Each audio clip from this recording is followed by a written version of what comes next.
أعوذ بالله من الشيطان الرجيم. بسم الله الرحمن الرحيم.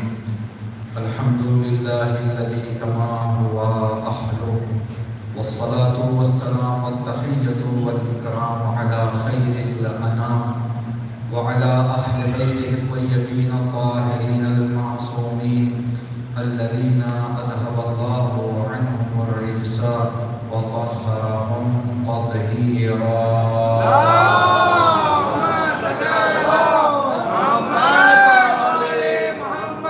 واللعنة الدائمة الأبدية على أعدائهم أجمعين. أما بعد، قال سبحانه وتعالى في كتابه الكريم وفرقانه الحميد وقوله الحق. بسم الله الرحمن الرحيم.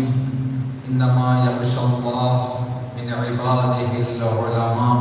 صدق الله العلي العظيم. مجلس کی قبولیت کے لیے اس مجلس کے ثواب کو مولانا مقدم اسلام عباس حسین الباقری صاحب کے رکن سال ہونے کے لیے مرتضی الاسلام عباس حسین الباقری صاحب کو جوار امام حسین علیہ السلام میں جگہ نصیب ہونے کے لیے صلوات علی محمد و علی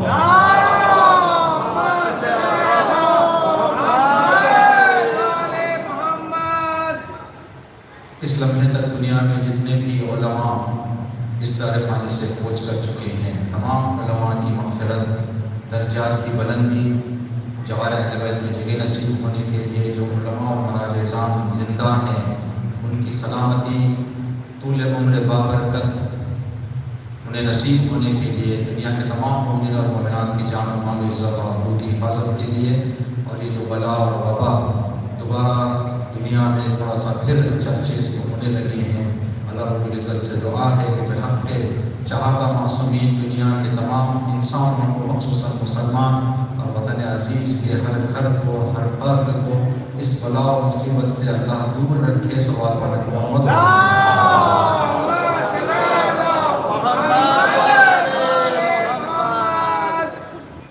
قرآن کریم میں اللہ رب العزت کا ارشاد ہے کہ اگر اللہ سے کوئی ویسے ڈرتا ہے جیسے ڈرنا چاہیے تو سوائے علماء کی کوئی نہیں ڈر سکتا.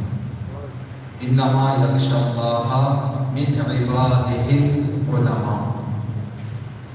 یہ ہم متعدد مرتبہ آپ کی خدمت میں ذکر کر چکے ہیں. یہ ایک ایسا لفظ ہے علماء کا، ہمارے یہاں لفظوں کے معنی کو پہچاننے کے لیے ایک طریقہ بتایا جاتا ہے کہ لفظ کا معنی جیسے ہی ہم سنیں جو ذہن میں آتا ہے، اس کا مطلب یہ ہے کہ اس ماحول میں وہ معنی زیادہ استعمال ہوتا ہے. تو ہمارے یہاں جب علماء کہا جاتا ہے تو آپ حضرات اور اکثر لوگوں کے ذہنوں میں ہم جیسے ناچیز لوگوں کا چہرہ اور حلیہ جو ہے تصور میں آتا ہے. علماء یعنی الفاظ بدل دیں ہماری آسان زبان میں تو مولوی صاحبان، مولانا صاحبان کو علماء کہتے ہیں، لیکن علماء کا معنی مولوی صاحبان نہیں ہے. علماء کا معنی علم رکھنے والا، علم رکھنے والا. لیکن مخصوص استعمال ہوتا ہے اگر کہیں پر علماء کو بلایا جا رہا ہے تو مطلب صاحبان مولوی صاحبان ہی کو بلایا جاتا ہے لفظ. لیکن قرآن کی نگاہ میں علماء کا معنی ایک خاص صنف کے علم کو رکھنے والوں کو نہیں کہا جاتا. اگر رسول اسلام نے فرمایا کہ العالم حی، عالم زندہ ہے گرچہ اس کو دفن ہی کیوں نہ کر دیا گیا ہو، تو یہ عالم مطلب مولانا صاحب نہیں، بلکہ ہر عالم. جیسے کل اگر کوئی میڈیکل کا علم رکھتا تھا، آج ان کا انتقال ہو گیا ہے تو ان کے فارمولے آج زندہ ہیں، مطلب وہ زندہ ہیں. اگر کوئی انجینئرنگ کا علم رکھتا تھا، آج ان کا انتقال ہو گیا ہے، انہوں نے کوئی نئی ایجاد کی، کوئی بات لوگوں کو سکھائی، کوئی کتاب معاشرے کے حوالے کی، جب تک وہ کتاب رہے گی، جب تک ان کے نسخے رہیں گے، اس وقت تک وہ زندہ رہیں گے. جب انسان کے زندگی میں علم آ جاتا ہے، اور علم بھی دو طرح کا ہوتا ہے حدیثوں کے مطابق. نماز ظہر اور عصر کی دعاؤں میں جو نماز کے بعد پڑھی جاتی ہے، اللہم ارزقنا علما نافعا، پروردگارا ہم سب کو فائدہ مند علم نصیب۔ تو علم خطرے والا بھی علم ہوتا ہے، فائدے والا بھی علم ہوتا ہے۔ ترقی فائدے والے علم میں ہے، کامیابی فائدے والے علم میں ہے۔ آیت اللہ محسن قرآتی فرماتے ہیں کہ جاہل چور اور پڑھے لکھے چور میں بہت فرق ہے۔ جاہل چور کو بھاگ دوڑ زیادہ کرنا پڑتا ہے، لیکن عالم چور کو بھاگ دوڑ کرنے کی ضرورت نہیں ہے۔ ایک پیپر پہ سائن کروا کے جتنا وہ دیواریں کود کے 50 سال میں چرا سکتا ہے، ایک سائن سے اتنا چرا لے۔ یعنی پڑھے لکھے جاہل چور کا خطرہ جاہل چور سے زیادہ ہوتا ہے، تو وہ خطرناک علم ہے۔ کسی مرجع کی زبان سے یہ لفظ ہے، یہ جملے ہیں کہ آج کل جو دنیا کو برباد کرنے کے ہتھیار بنائے جا رہے ہیں، کیا یہ ہتھیار بغیر علم کے بن جائیں گے؟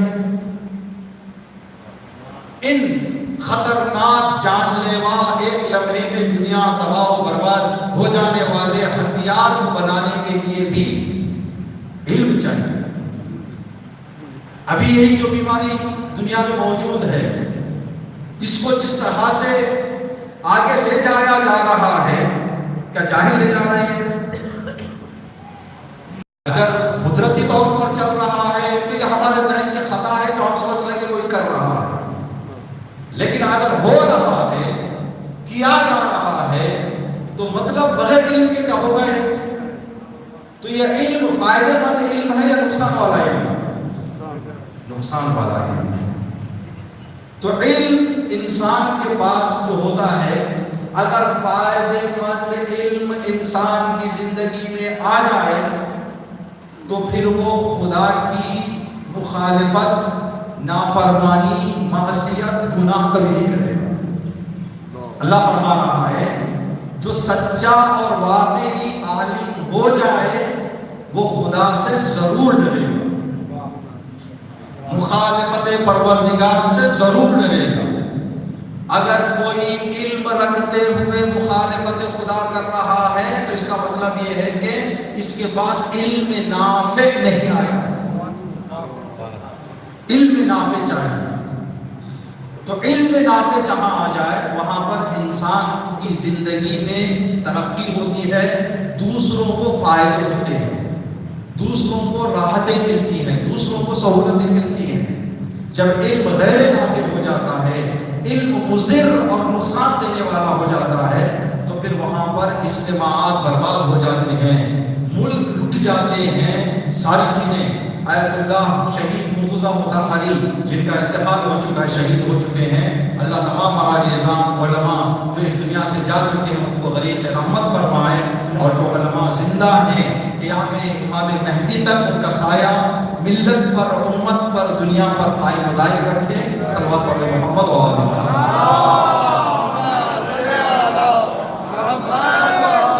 شہید مرتضیٰ مطہری اپنی کتاب میں لکھے ہیں یہ بات کہ افریقہ کے ایک ملک میں لوگ علم سے دور تھے، علم سے دور ہونے کی وجہ سے سخت کام۔ اب جس کے پاس علم ہے وہ ٹھنڈی چھاؤں میں بیٹھ کر ڈیوٹی کر کے پیسہ کمائے گا، جس کے پاس علم نہیں ہے صبح 9 بجے سے لے کر شام کے 5 بجے تک وہ سخت کام کرے گا، تب جا کے شام کے گھر میں روٹی پکے گی، کھانا بنے گا، کچھ پیسہ اس کے جیب میں آئے گا۔ تو سخت کام کرتے تھے، کھیتی باڑی کرتے تھے، زمین ان کی حکومت کی طرف سے ان کو دی ہوئی زمینوں کے مالک تھے، لیکن علم سے دور تھے۔ اس علاقے کو مسیحیت کے کچھ لوگوں نے پہچانا کہ وہاں پر ایک ایسا علاقہ ہے جو علم سے دور ہے۔ کچھ لوگوں کو انجیل دے کر ان کو علم سکھانے کے لیے بھیجا گیا۔ جب وہ لوگ آئے علم سکھانے کے لیے، چرچ بنایا، عبادت کے فائدے بتائے، لوگوں کو جیسے جیسے عبادت کے فائدے سمجھ میں آئے، 10 گھنٹے کام کرنے والے اپنا ٹائم ٹیبل سیٹ کیا انہوں نے کہ 1 گھنٹہ جا کے عبادت بھی کرنا ہے، خدا کو اطاعت بھی کرنا ہے، تو اب لوگ چرچ اور عبادت گاہوں میں آنا ان کا شروع ہو گیا۔ اب اس کے بعد دوسرے تیسرے کام شروع ہوئے، تو جس کے نتیجے میں بہت سارے تبدیلیاں آ گئی۔ آخر میں لوگ کہتے تھے جو آئے ہوئے تھے پڑھانے کے لیے، انہیں سکھانے کے لیے کہ فلاں کام کرنا ہے، اتنا پیسے کا خرچ ہوگا، تو کسی نے اپنا 1 ایکڑ زمین دے دیا، کسی نے اپنی 2 ایکڑ زمین دے دی، ان کے بات پر، ان کے عقیدے پر، ان کی بات کو سنتے ہوئے، مانتے ہوئے آخر میں کہتے ہیں 25 30 40 سال کے بعد حالت یہ ہوگی کہ شہید رمضان مطہر لکھے ہیں کہ ان لوگوں نے شکوہ اور گلا شروع کر دیا۔ کہا کیا ہو گیا؟ کہا جب وہ آئے تھے ان کے بغل میں انجیل تھی، ہمارے پاس زمین کے پیپر تھے، 40 سال کے بعد ان کے ہاتھ میں پیپر ہے، ہمارے بغل میں انجیل ہے۔ تو سارے منصوبوں کے ساتھ ان کو غلام بنا کر ان کی ساری جائیداد علم کے لفافے میں، پردے میں لوٹ کر چلے گئے۔ ٹھیک، یہ علم نافع ہے یا علم نقصان دینے والا علم ہے؟ نقصان دینے والا ہے، نقصان دینے والا ہے۔ تو علم جہاں انسان کی زندگی میں آ جاتا ہے، وہاں انسان خدا کو سمجھنے لگتا ہے۔ جب خدا کو انسان سمجھنے لگتا ہے تو پھر خدا کو سمجھا ہوا انسان ہر کام نہیں، ہر بات نہیں کہتا۔ ایک چھوٹا سا واقعہ ہے، اسی واقعے کو علم کے حوالے سے ہے، آپ کی خدمت میں عرض کر کے مجلس کو انشاءاللہ اختتام پر پہنچائے گی۔ اسی واقعے میں قرآن کریم میں ایک سورہ ہے، سورہ قلم، سورہ قلم، جس کی ابتدائی آیت ہے بسم اللہ الرحمن الرحیم، نون والقلم وما یسطرون۔ قلم کی قسم اور ہر وہ چیز جو لکھی گئی ہے اس تحریر کی قسم۔ قسم کون یاد کر رہا ہے؟ خدا۔ قسم ان چیزوں کی ہی یاد کی جاتی ہے جس کا عظمت، جس کی بلندی لوگ تسلیم کرتے ہیں۔ اگر ہم مثال کے طور پر آپ کی خدمت میں عرض کرنا چاہیں، اگر کوئی آدمی کسی جگہ پر قسم کھانے کے لیے مجبور ہو جائے اور اپنے رشتوں میں کسی کی قسم یاد کرنا پڑے، کوئی نہیں کہتا میرے بھائی کی قسم، میرے بہن کی قسم، بلکہ کہتا میری ماں کی قسم۔ اکثر یہ کہتے ہیں نا، کیوں؟ اس لیے کہ ماں کا وجود اور اس کی عظمت کو دنیا تسلیم کرتی ہے نہیں۔ اب انسان اگر اپنے بدن کے اعضاء میں سے کسی عضو کی قسم کھانا چاہے، کیا آپ نے کبھی سنا ہے کہ کوئی کہے میرے دل کی قسم؟ جبکہ دل رک گیا تو زندگی چلی گئی۔ سب سے اہم عضو ہے انسان کے بدن کا دل۔ کوئی نہیں کہتا کہ میرے دل کی قسم، میرے جگر کی قسم، میرے سینے کی قسم، بلکہ کہتا میرے سر کی قسم۔ ٹھیک، اس لیے کہ یہ دنیا پہچان چکی ہے۔ اگر اعتقادات میں قسم آدمی یاد کرنا چاہے تو کبھی کسی عالم کا یا کسی مرجع کا نام لے کر قسم یاد نہیں کرتا، یا تو اہل بیت میں سے کسی کا نام لے کر قسم یاد کرے گا۔ اگر اس سے بھی اونچی قسم کا یاد کرنا ہے تو آدمی کہے گا خدا کی قسم۔ جب انسان کسی چیز کو، یہ اصول ہے جو زیادہ معاشرے میں جن چیزوں کی عظمت پہچانی نہیں گئی ہے ان کی قسم کوئی یاد نہیں کرتا۔ مثال کہہ رہے ہیں، صرف مثال دینے کے لیے، کوئی یہ نہیں کہتا کہ مرثیہ کی کتاب کی قسم، جبکہ مرثیہ کی کتاب میں بھی اماموں کا نام ہے، پیغمبروں کا نام ہے، لیکن کوئی قسم، عظمت ہے اس کی، لیکن دنیا جتنی عظمت قرآن کو دیتی ہے اتنا اس کتاب کی عظمت نہیں ہے۔ تو جو بلندی ہوتی ہے اس کو جب انسان، خداوند عالم کا اصول ہے، خدا کی سنت ہے، جو لوگوں کے درمیان معقول رائج کام ہے، خدا ان کاموں سے ہٹ کر کوئی کام نہیں کرتا۔ جو معقول ہوں، عقل مانتی ہوں اور رائج کام ہوں، ان کاموں کو خدا کی سنت چھوڑ کر اس سے خلاف نہیں جاتا۔ تو خدا بھی اگر کسی چیز کی قسم یاد کرے تو اس کا مطلب یہ ہے کہ اس کی عظمت کتنی ہوگی. نون والقلم وما یسطرون، قلم کی قسم، اور جو تحریر اس قلم سے لکھی گئی ہے اس تحریر کی قسم. واقعہ یہ ہے کہ ایک عالم، ایک پڑھا لکھا انسان، پہلے زمانے میں آپ حضرات جانتے ہیں آج کل پین آ گئے اور نئے نئے طریقے کے افزار آ گئے ہیں، آلات آ گئے لکھائی کے. آج کل ٹیکنک بھی آ گئی ہے، لکھنے کی ضرورت نہیں پڑ رہی ہے. پہلے زمانے میں، پرانے دور میں، لکڑیوں کو، جو بھانس کی لکڑی ہوتی تھی، اس کو لکھنے کے لیے استعمال کیا جاتا تھا. سامنے لکھنے کا طریقہ بنا کر خطاطی جو ہے بہت خوبصورت تحریریں لکھی جاتی تھی.